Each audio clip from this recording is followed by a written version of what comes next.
Hello and welcome back to another episode for Project Seed Money. My name is Sharissa Bradley, and I am here today with industry professional Monica Miller. Thank you so much for joining us today. And I'm hoping that we can kind of dive into what you do and what the onboarding process is like and how you can help authors. So thank you for being with us.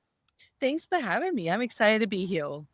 Oh, it's my pleasure. So let's just go ahead and jump right in. And I'd love to ask what it is that got you into the publishing world. What got you started? Yeah. So I always wanted to be some type of published author. And when I was like 12, I was like, I'm going to be a famous author. And then, of course, as I got older, I realized being a famous author can be kind of hard to become. And then I'm like, well, I like writing. So maybe I can become an editor and, join a publishing group one day, and edit for them, so that way I'm homeschooling my kids. I'm editing books. I'm doing what I love. And then I'm, seeing how it goes. And then as I got older, I decided, I'm like, you know what? Freelance writing is kind of fun.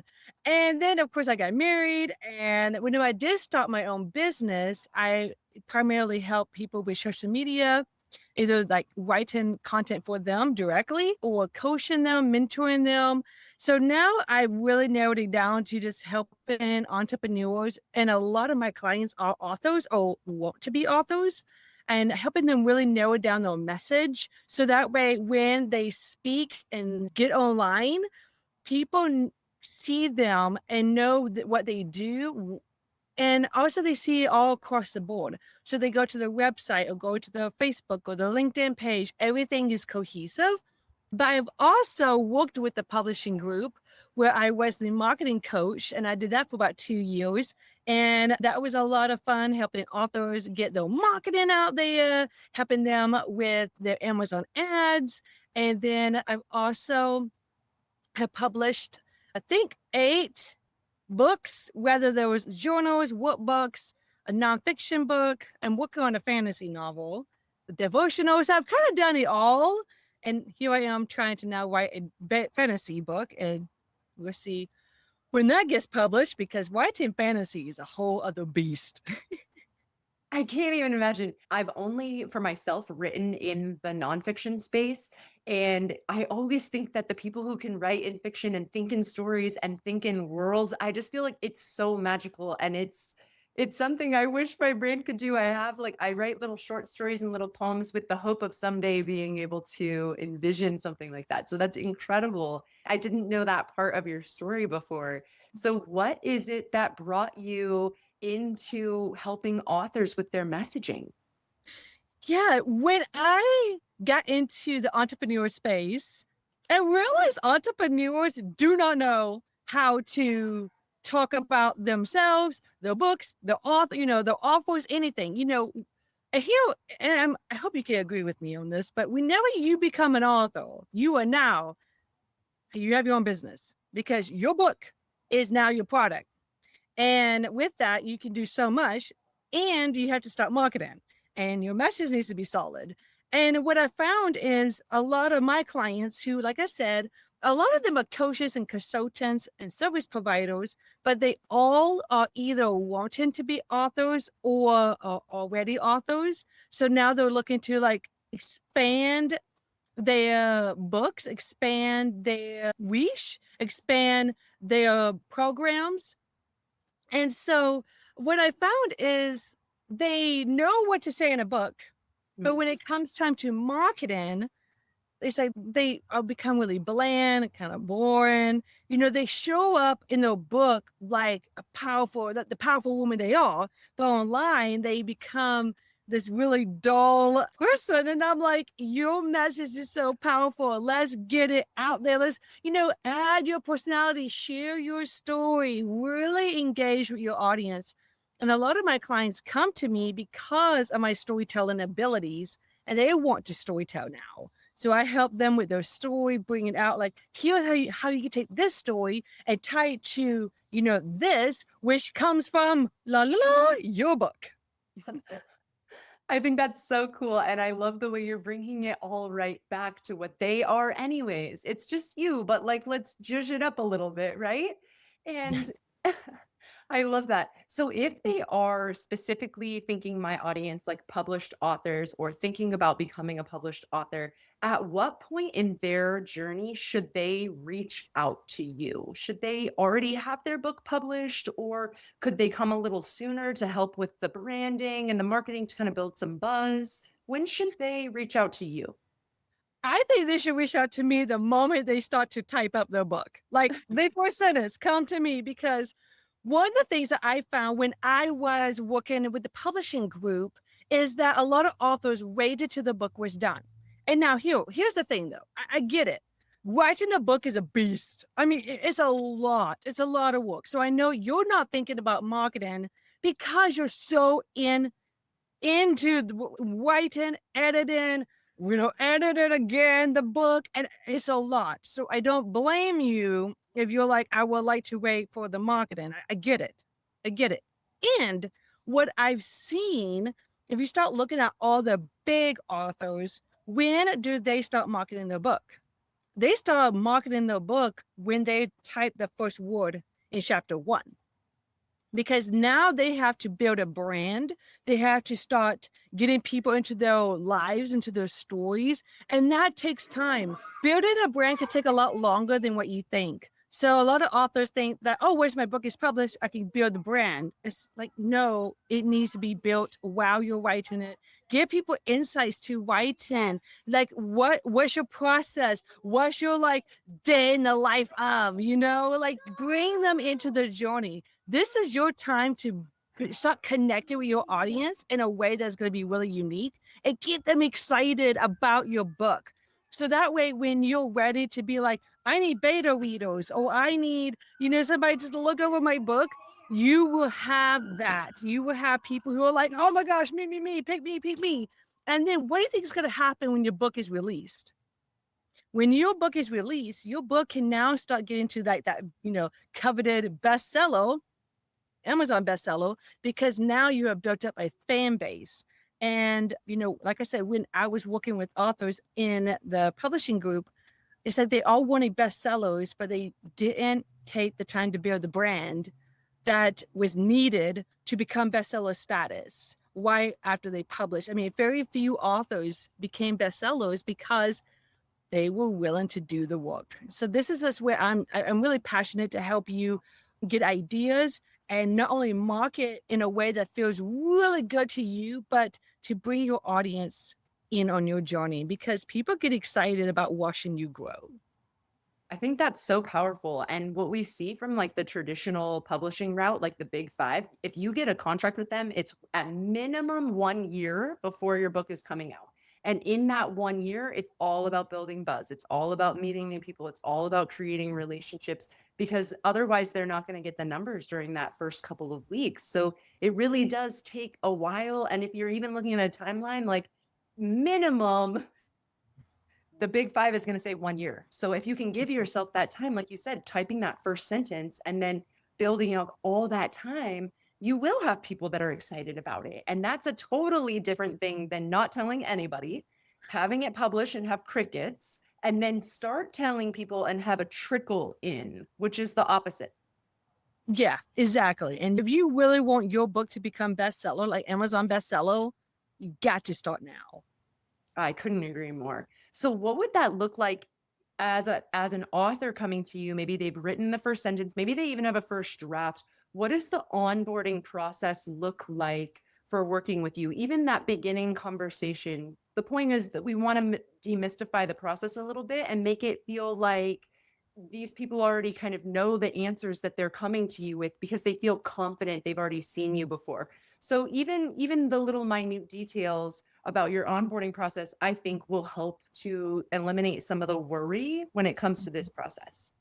Yeah. So first of all, we will always assess your goals. Like, what is it that you want from this book?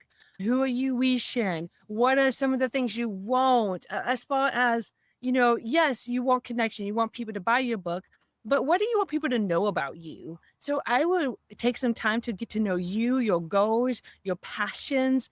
What are you into? So once we have that get to know you in-depth call, we would begin to start creating content and a marketing plan that is going to fit you because I also know that not everybody wants to market on Facebook. Not everybody wants to market on LinkedIn. Not everybody wants to do Instagram and Reels.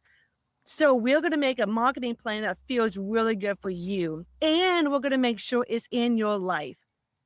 I'm a homeschool mom. I'm a military wife. I own my own business. I'm doing, we're doing all the things. I have co-ops. I have all this stuff going on. We have extracurricular activities. So my life is pretty full. And I bet yours is too. So we're going to make sure that whatever marketing plan we come up with is going to fit your life, your desires, where you feel lit up. And we're going to find the content that speaks to not only your soul, but also speaks to the souls of your perfect ideal clients or audience. Because one of the things I know is like when I'm not excited, no one's going to be excited. But whenever I get excited and pumped up, people feel that and want to be a part of it. So start making that marketing goal and or that marketing plan and that content plan. And we'll just work together to really make sure that everything's running really well, that you're, as we move through the container that we'll work in, that you're feeling confident and at ease and excited. And, when you're like, this is not working, then we can see, okay, why is it not working? Is it you? Maybe you don't love it? Or is it something else that maybe it just needs a tweak? So that's something that I work through with a lot of my clients and a lot of even my programs. It's just like helping you stay accountable, motivated, and discerning when you're not feeling it and then how to shift that, whether that's to let it go or is there a tweak that is needed. Mhm. Absolutely. So when these people come to you and they're kind of in this onboarding process, I just want to take it a step further for the people who are listening, and maybe we can help them to prepare a few questions for you. So they're going to have their notebook and they've listed out what kinds of questions can they come to you to ask to help, just to help them to understand this a little bit better. Yeah. So some of the things that they can definitely ask, themselves first, because it's what helped me, is asking themselves, what are my goals? When you come to the call with me and I ask you, and you're like, well, I haven't given it much thought, then there's not much I can do to help you. So really be clear on what it is you want from your book. Is it to get to Amazon bestseller or is it to sell 100 copies when it comes out? When do I start needing a pre-sale? And what would I do to pre-sell the book? What would I need? How do I get people to buy my book? So I think asking yourself these questions is going to help me understand what path to put you on. Another good question is, what kind of content do I like to create? Where do I like to hang out? What kind of other marketing activities do I like to do? Understanding what kind of content you like creating and what kind of visibility strategies you want to be a part of. Like, for example, I am all about speaking. So I like to be on podcasts and stages and summits. So we have to find what ways you want to be visible. So just understanding that about yourself is going to help me out. And probably a good question for me would be like, okay, Monica, if I want to sell $100, for a pre-launch, what do I need to do? What kind of content do I need to create? What kind of visibility strategies should I be taking to get the max, within my time schedule too? I think that's so important. And it sounds like in order to even ask you any questions, they really need to have those things evaluated for themselves. What is your goal? If your goal is to sell 100, then you're going to work together to achieve that goal. I think that's really important. So if someone was hiring, maybe not you specifically, but someone who does your job similar, right? And they're asking these kinds of questions, what are some of the red flag answers? So if they say, my goal is to sell 100 books. And if this isn't necessarily you answering the question, because we all know that you're not this person, but we want to know, like, right away, if they're interviewing and someone says the wrong thing, they need to run. So what are some of the red flag answers in your industry? Yeah. Okay. So one of them is over promising. Okay. And for those who don't know, like it's going to be really hard to tell how much are they over promising. But one of the red flags is if they're telling you, yes, we can get you to, Amazon bestseller and we'll do, all this work for you, but then they send you nothing and they don't help you with the social media part. Especially if you can see it on the website or in a brochure or anywhere on the social media that, like, if they're not helping you with social media, if they're not helping you with the content strategy, with marketing, you're not going to get the best results. So that's going to be a red flag. So knowing and understanding what they offer is going to be key. And asking detailed questions, like if they offer like some type of social media strategy, ask them, will you be helping me maybe daily or monthly content strategy? What if I get off track? Are you going to hold me accountable or help hold me accountable? What are these tools? If I'm not meeting my goals, do you know what to do to help me pivot? And if they can't answer those questions or they tell you it's all on you, then but if you really want that, then it might be time to find someone else. Another thing is if they tell you they can get to Amazon bestseller status or help you sell 100 books with minimum effort, one, because it's building a brand takes time, especially they tell you, we're going to do this in a very short amount of time because we're not playing for the short game. Yes, there is a short game. Okay. There's always a short game and a long game, right? But building a brand, building a voice, building out your book and your fan base takes time. So they said they're going to do it in like an insane, like not like 30 days. And I would say that's a red flag because yes, you might get those sales, but are they going to be fans? Are they going to be wanted to join your newsletter? Are they wanted to follow you on social media? Are they excited about the next book? I would rather have quality of leads than quantity of leads. So these are just some things on top of my head that you can work with somebody who's going to get you the bestseller in like 30 days or whatnot. And I would say, see if they have long-term, how do I build that loyal following that I know that these people over here are going to buy my books every single time I release them. Yes, it should be foundational. It shouldn't just be this thing that's like this balloon that's going to pop. You want to be able to build something that's going to last because the book is going to last. It's not just a 1 month or a 2 month thing. So that's important, I think, to build out the longevity of it. So my audience is women who are kind of sitting on the fence and they're hoping that maybe they're looking for a little inspiration. They just can't quite get the project out there. Is there anything that you can say to my audience to just help inspire them to keep writing and to keep going with their projects and to keep going on their publishing journey? Yeah. So if you're feeling kind of stuck or like I am facing some serious writer's block, some of the things I have done for myself is to take a break. Give yourself maybe a time break, maybe a week, a day, 3 days, I don't know, however long, right? And let your mind not focus on that anymore. And let it and do something for yourself. Like get back into a creativity to get your mind off of the book and see if new ideas will come up. Maybe get back out in nature.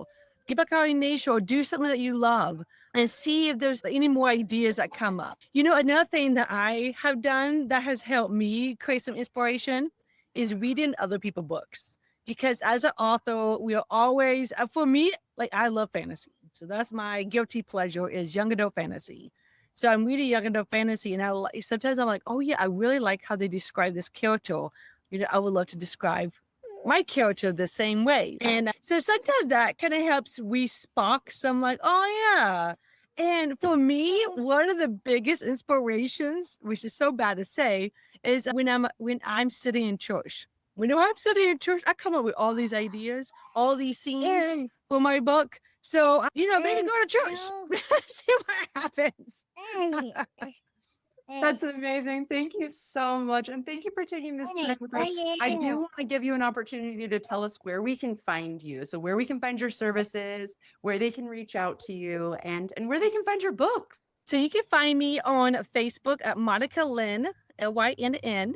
So you can find me there. That's where I'm going to be promoting a lot of my services, a lot of my, offerings. Like right now, currently, as of today, I'm offering a color to cash workshop. We'll be offering like a journal to jackpot workshop where if you are author and you are writing a devotional memoir, a self-help book, adding a coloring book or a journal to your books can be a great bundle and make you more money. And so I'm be teaching all that. But if you want to learn about more of my books, you can go to monicawrites.com/author. That's Monica Writes, as if you're writing a book with the S, monicawrites.com/author. And you can see all my books and yes, and even my coloring book that I just released. And you can also find me and, get in touch with me with my website, monicawrites.com. If you want to reach out directly, which I would love for you to do, reach out to me and email me. Let's set up a time. I offer free calls just to sit and talk with you, learn more about you, and see how I can, support you in your marketing journey to get your message clear so you can sell more books. You can sign yourself up on my calendar for free at monicawrites.com/calendar. Thank you so much. Thank you for your time and thank you for giving us so many nuggets. We are very appreciative. Thank you for having me. And thanks for, letting the background noise be what it is. Thank you so much for joining me on another episode for Project Seed Money. Please don't forget to like and subscribe. It really helps the channel. And I will see you with another interview next week. Bye.